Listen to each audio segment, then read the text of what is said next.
Welcome back to my garden, everyone.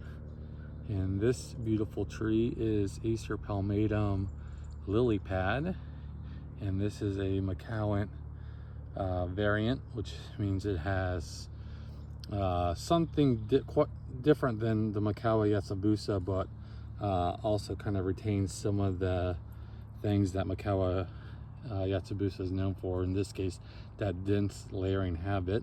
The leaf is completely different on this one. If you can see, it's definitely a little bit more narrow, a little bit more ruffled, has some serrations there in the sublobes. So definitely a different leaf in the than the Mikawa Yatsubusa, but it still retains kind of that really thick, dense shingling layering habit that Mikawa Yatsubusa is known for.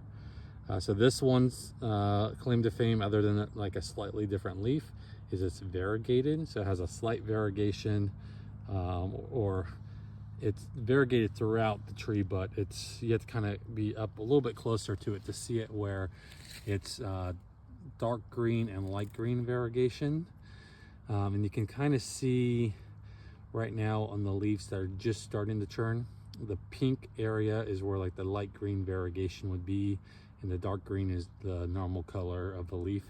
And then eventually that pink and green turns more into this beautiful like purpley and red, and eventually more of this like red orange beautiful fall color that we see here.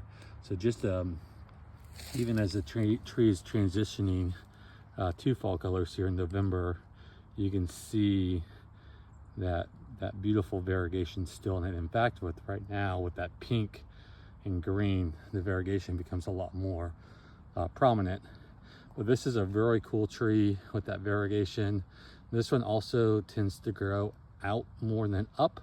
I think it's like 3 feet high by 4 or 5 feet in width in 10 years. So I think that's where it got its name, lily pad, because it's more of a spreading habit than the traditional Mikawa Yatsubusa, which is a little bit more of a bush shape.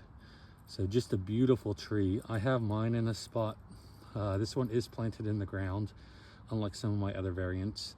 But this one I have in a spot that gets sun from about 8 a.m. to about 2 p.m. and then kind of goes into a slight shade for an hour or two, and then from like 4 to 6 back into full sun, and then in high dapple shade the rest of the day.